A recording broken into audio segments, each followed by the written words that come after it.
and welcome to the X22 Report. My name is Dave, and this is episode 470, and today's date is September 18th, 2014, and the title of this episode is U.S. Accuses Assad of Breaking the Chemical Arms Pact with Chlorine Gas, and we can see exactly where they are going with this. They are showing the world that Assad used chlorine gas, and we had an agreement with Assad to get rid of all your chemical weapons, and he didn't do it. But we have to remember, there is absolutely no proof whatsoever that Assad did this. And why would Assad do this?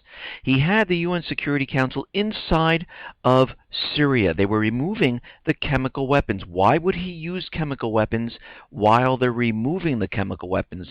It makes no sense whatsoever. It makes more sense, just like the sarin gas attack, that the rebels used chlorine gas on the people of Syria, because we have to remember this Free Syrian Army is really made up of Al-Qaeda, the Islamic State. Now, these are all CIA-created, paid mercenaries, and maybe one Syrian within this whole entire organization. And of course, they don't care about the Syrian people. They don't care if they gas them. And we can see from the last false flag event, this is a false flag event, but they are trying to push the agenda to get Assad. Now, we can see the House of Representatives, they voted to arm the Free Syrian Army. Now, most likely none of them was told that the Free Syrian Army has a non-aggression pact with the Islamic State. You know, the ones they're supposed to be going after, but this is really not the agenda.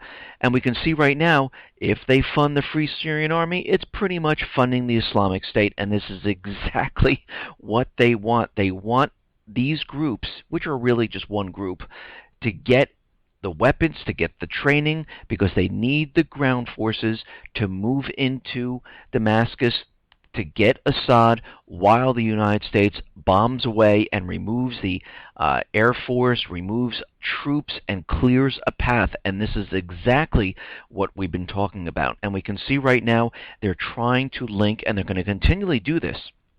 They're going to link the Islamic State to Assad. They've already started doing this by letting everyone know that he was the cause of this. He created the Islamic State by releasing Islamists from prison, and then they formed this group, and Assad is using this group to have the U.S. come in and bomb their country, which really doesn't make sense, but they have no way around this, so they're trying to make a story up to fit what's going on, and they're having a difficult time. But don't worry, they'll clear that up, and it will become all clear to everyone. Now, we know the Islamic State is a creation of Israel, United States, UK, and other Arab nations.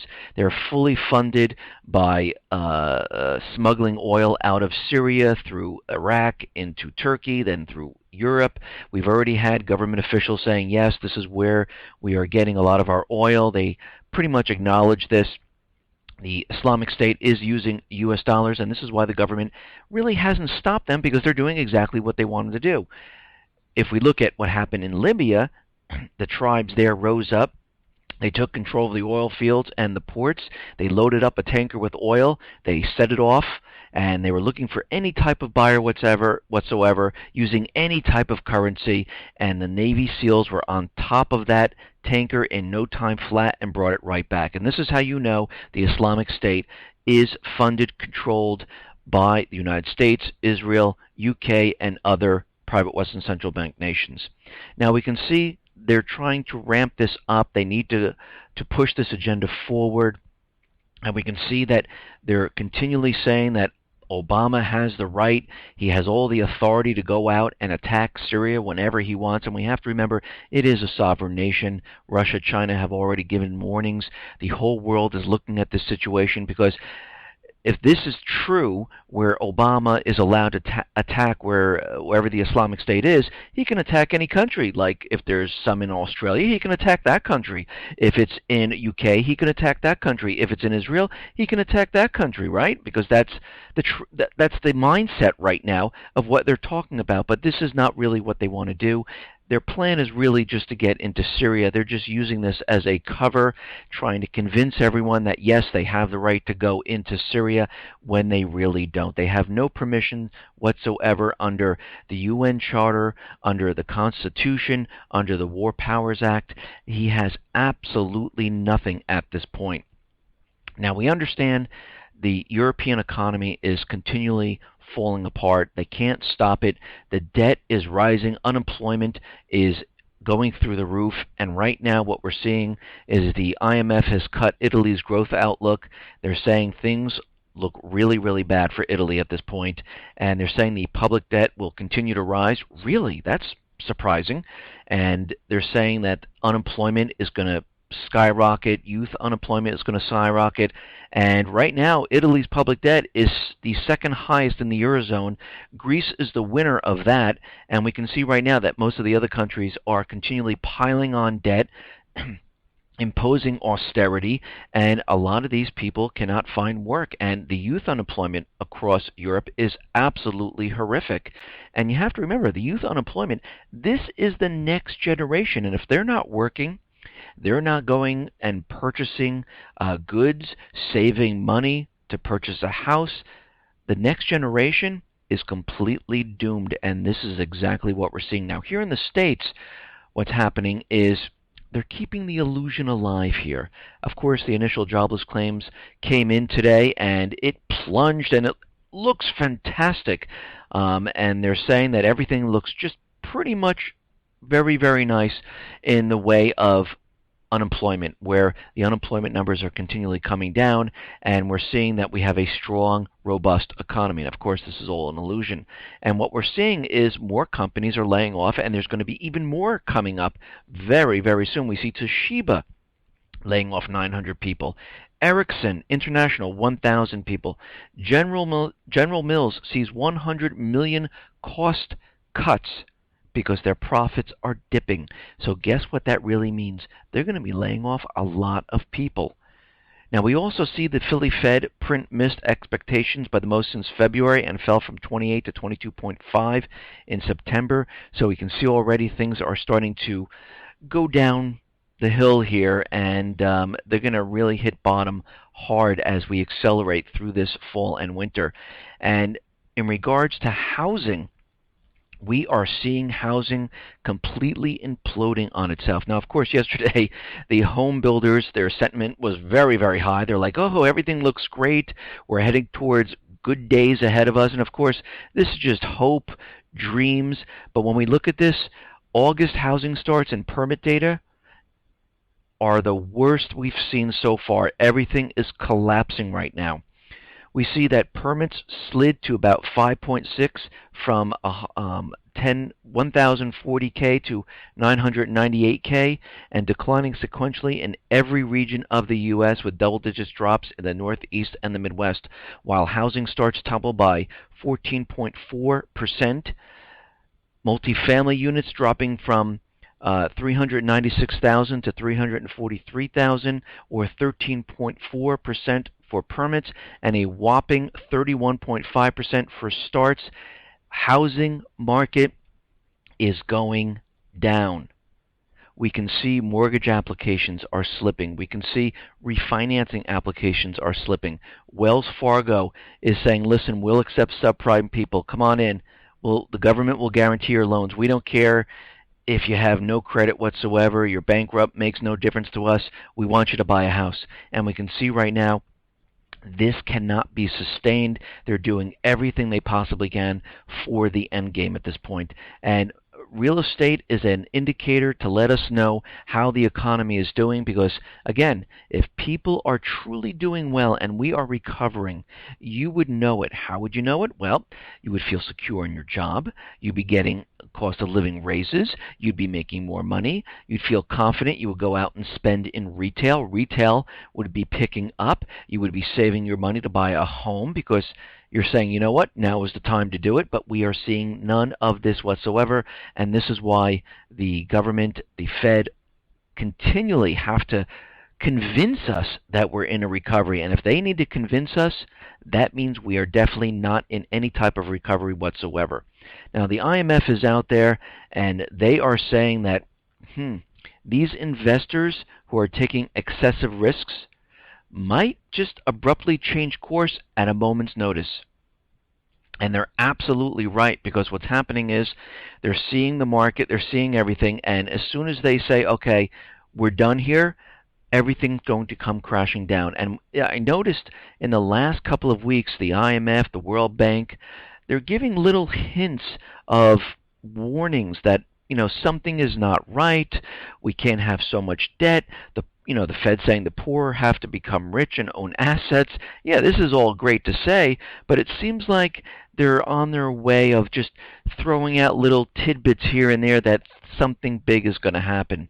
Now, it looks like the House is going to pass the bill to audit the Fed, and this was created, and this is what Ron Paul wanted to do, but I think this is a watered-down version of it, and I think when it hits the Senate, it's just going to stop dead in its tracks, and it's not going to go anywhere, because there's no way in the world, with the Fed paying off our government officials, are going to allow this through. And the senators, they are being paid off. They're already corrupt. And believe me, this is not going to make it through. And if it does, I don't even know if this is a real full audit of the Fed. It probably just a little inspection and say, yep, they're doing everything we want, and that's about it. Okay, now it looks like John Kerry was giving a speech at the U.S. Embassy in Brazil, and he said something very interesting, where he says that this little thing called the Internet makes it much harder to govern. And the reason why he's saying this is because those people in independent media, the bloggers, and everyone else that's out there talking about what's going on, kind of makes it very difficult for the government to keep things a secret, to keep their agendas, and to lie to the American people. And this is exactly what he's trying to say here, is that because of this Internet, the government has a very tough time making up stories, lying to the people, trying to convince them of what they want to do. And every time they do this, the independent media, bloggers, vloggers, whoever's out there seems to break through and debunk whatever they're doing and puts a kibosh on their plans. And we can see right now that they definitely do not like the Internet, and this is why they're trying to pass CISA and CISPA. They want to take control of the Internet. Actually, they want to remove all our rights of free speech in the first place, so we can't report at all. And this is why, of course, Feinstein's out there trying to pass her bill with who's a real journalist, who's not a real journalist, and if you are a real journalist, it has to be certified by the government. Of course this is what they want, because then those people will only report on what the government says, not what is really going on, and keeping the government in check. That's the real purpose of the media. It was to keep government in check, to find out what is really going on, to do investigative reporting, to say, no, this is really what you're doing. You're lying to us. And again, the corporate media has been completely corrupt. It's now in control of the government, and it is left to the independent media to pretty much call the government out on everything that is going on and every lie that they put forward. Now, it looks like DHS is out there, and they made a wacky statement that the borders now are more secure than ever. You mean the open borders in the South? I mean, the things they're coming out with actually really don't make sense. The borders are wide open. The illegals are coming over. They're telling us that, no, we know the Islamic State is not coming over the borders, but the borders are wide open, so they really don't know if they are or not because they're not really checking. And then they come out with a statement that the borders are more secure than ever. There's so many discrepancies in what's going on here because there's so many different agendas going on. They can't keep track of it, and what they're saying now really doesn't even make sense anymore. Now, we know down in West Africa here, we understand the Ebola was let loose in this region, and of course in all these countries, like I said before, this is where a huge amount of oil and natural gas and other natural resources have been discovered. There's a huge amount of it, and we see the Ebola has been wreaking havoc on the economies of these countries, but the IMF is here to rescue them. They're going to give them a $127 million loan to help out the struggling economies. And I know we said this before, and they're saying that the economies are really doing poorly down there because business people are just leaving. They don't want to be around there. But don't worry, we have bankers coming in. We have the U.S. Armed Forces coming in to help out in this area. Now, Sierra Leone, they're going to go down on a 3-day lockdown to fight Ebola. Health experts warn that these measures could backfire and will not help to control the disease outbreak in the nation of 6 million. Now, what's very interesting, in all these countries that want to lock down their borders, put a quarantine in place, it seems like the health people who are down there don't want this to happen, which I find very interesting, because if you can quarantine and get everyone together so it doesn't spread to other places, it will help control it. And I don't know why they're fighting against this, but the government of Sierra Leone announced on Thursday a 3-day nationwide lockdown campaign to contain the spread of the deadly Ebola virus that has already claimed more than 500 lives. The lockdown will start at 12 a.m. on Friday, as 20,000 health workers and volunteers will go from house to house to identify unreported Ebola cases. And again, we'll have to see what happens in this, if it really does help or doesn't help. But what's very interesting is that there is a U.S. general out there saying that sending the military to fight Ebola is absolutely a misuse of the U.S. military. And this is coming from Lieutenant General William G. Boykin. He's retired.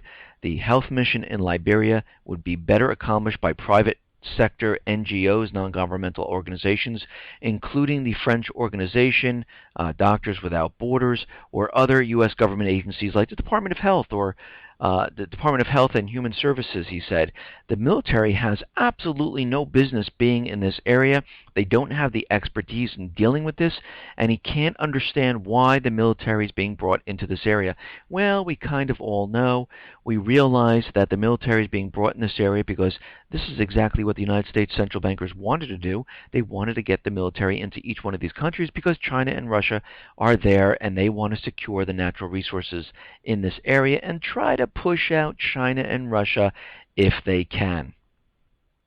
Now, Kerry is on the phone with the Afghan candidates. As we know, it's still a stalemate. Nothing's happening there, and he spent time on the phone trying to work this out. He was also in Afghanistan trying to work this out. And of course, the reason why he is there, as we all know, is they want the bilateral security agreement signed because they want to keep the troops in Afghanistan. Without that, Obama has to remove the troops. It wasn't because he decided to do it or he wanted to do it.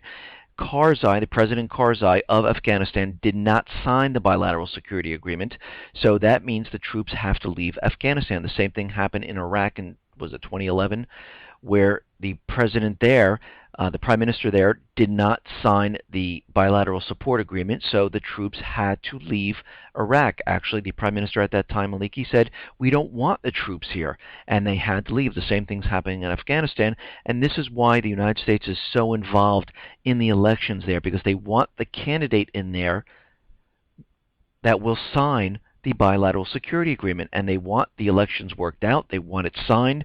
This way they'll be able to keep the forces in this region. And of course, we understand that Afghanistan has a huge deposit of lithium, copper, oil.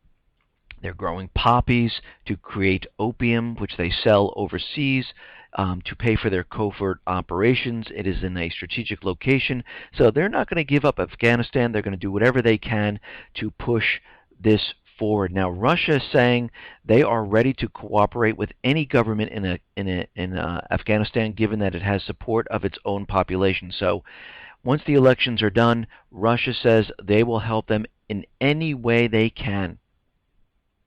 Now, it looks like Russia has also made a preliminary arms deal worth about $3.5 billion with Egypt, and we can see that Russia is really maneuvering itself into the Middle East.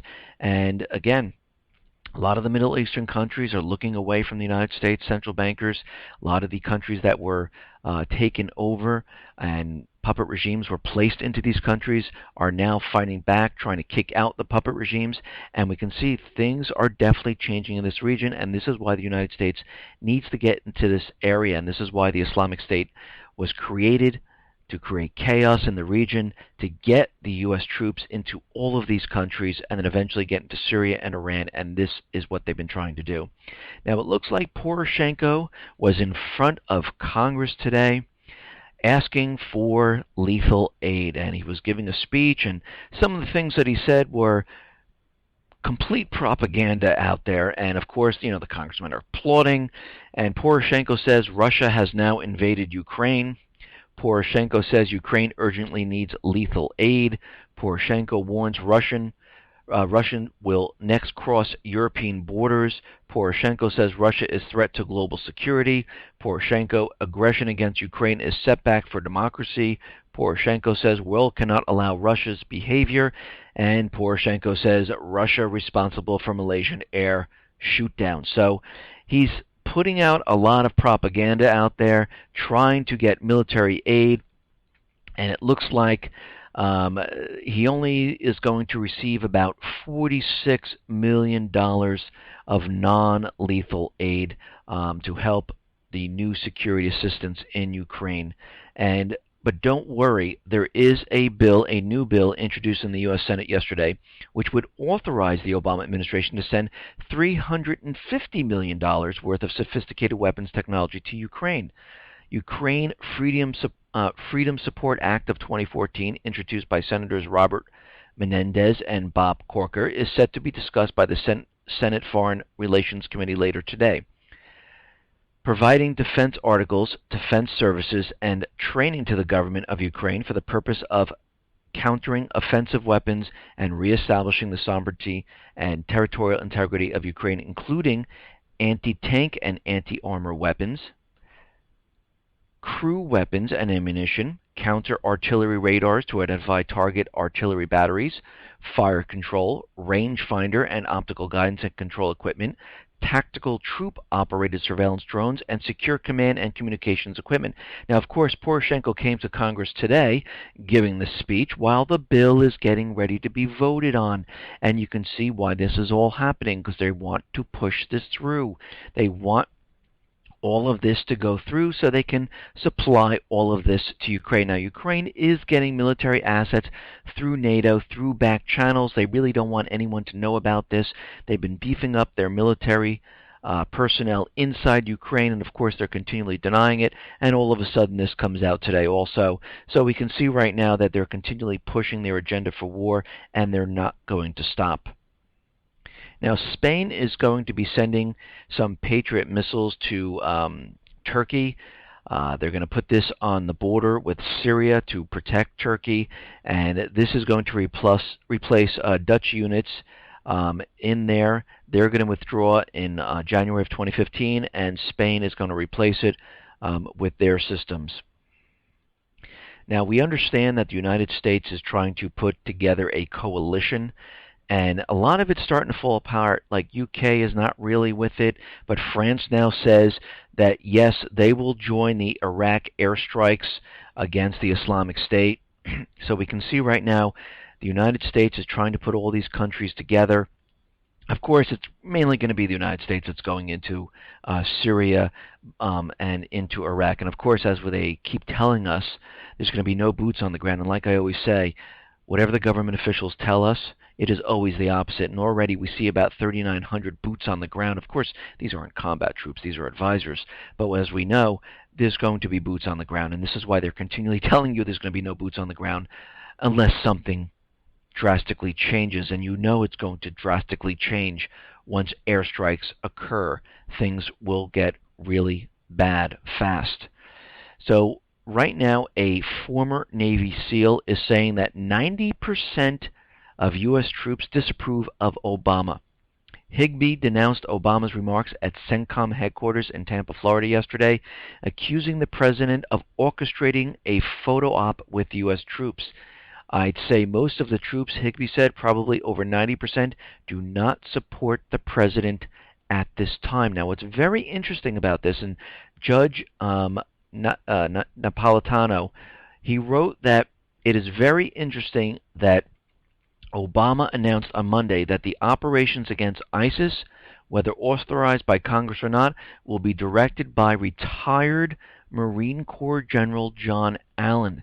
This is a novel use of government assets, as Allen is no longer part of the Pentagon and thus not subject to the military chain of command.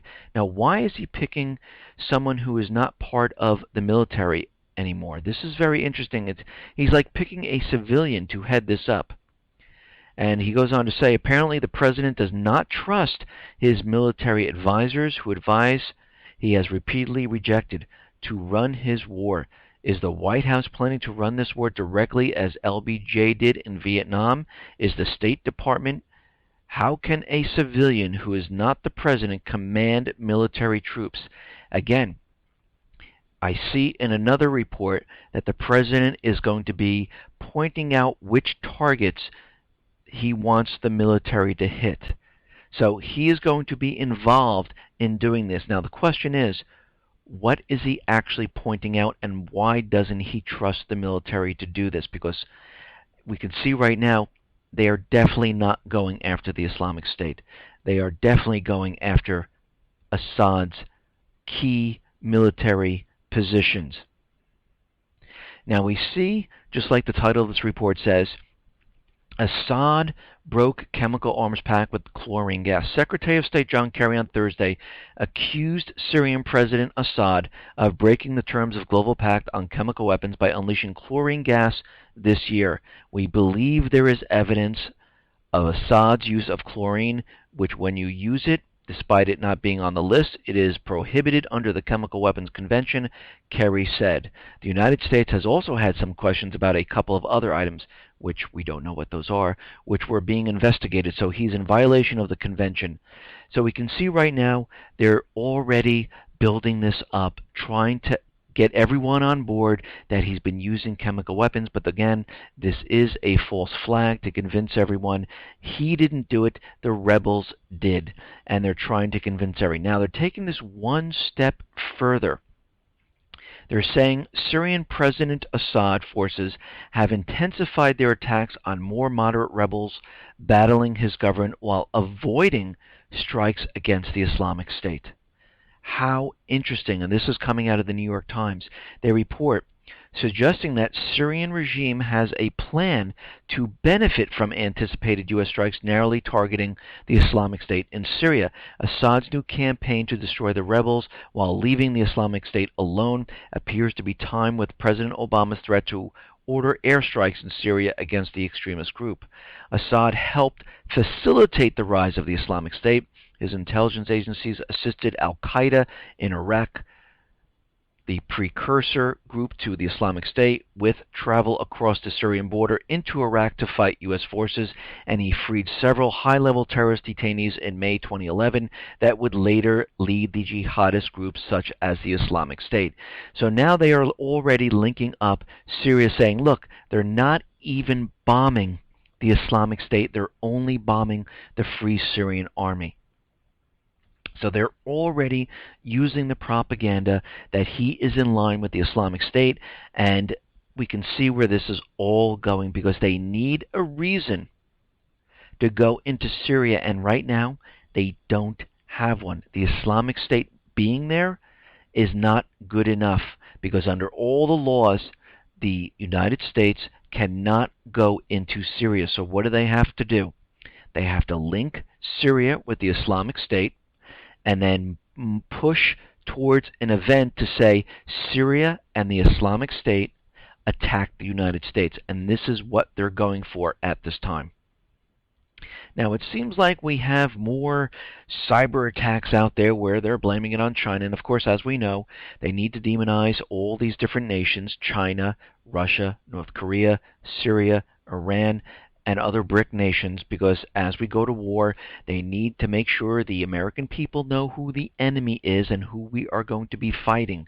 And right now, the defense contractors recently suffered a barrage of cyber attacks from the Chinese government, according to a Senate investigation released Wednesday. Now, it is very, very difficult to figure out who attacked who, because these are advanced actors, and advanced actors definitely will not leave a trail that you can follow. You can bounce it off many servers, you can switch it up, you can maneuver your way around the net, and it makes it very, very difficult to find out where the origin is. And again, they're just using this to make sure that everyone understands that Chinese has cyber espionage the United States, that has cyber attacked the United States. Russia has been cyber attacking. Syria, with the Syrian Electronic Army, has been attacking. And we can see they're just continually playing this up, and they're going to continually do this because we're moving towards war. We're moving towards the event. Now, there was another video that was out today, and the video was hosted by John Cantley. He is a UK hostage, and he pretty much told us that, yes, he's being held captive. He has a gun pointed to his head. Of course, we can't say it because it's behind the camera, supposedly.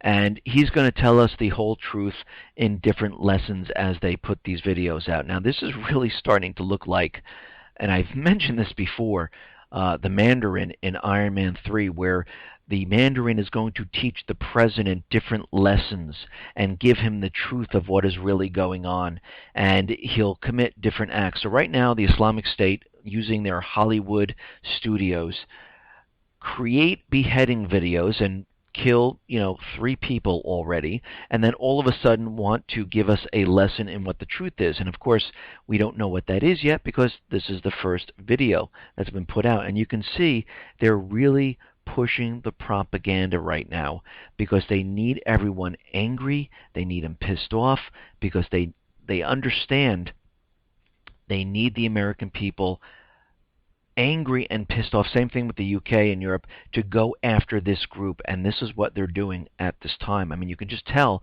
that this is complete propaganda. What terrorist organization who is fighting a battle in Iraq and Syria would have time to put out videos like this with different angles, with all different special effects on the video, put out a movie trailer, create a game, have a magazine, have social media accounts? It just, when you look at this, it is pure propaganda. This is not from them whatsoever. This is from governments who have a lot of money, who are trying to convince their people to go to war. That's all this is. Listen, everyone, thanks a lot for listening. Be well, be safe, and especially be prepared. Thanks a lot.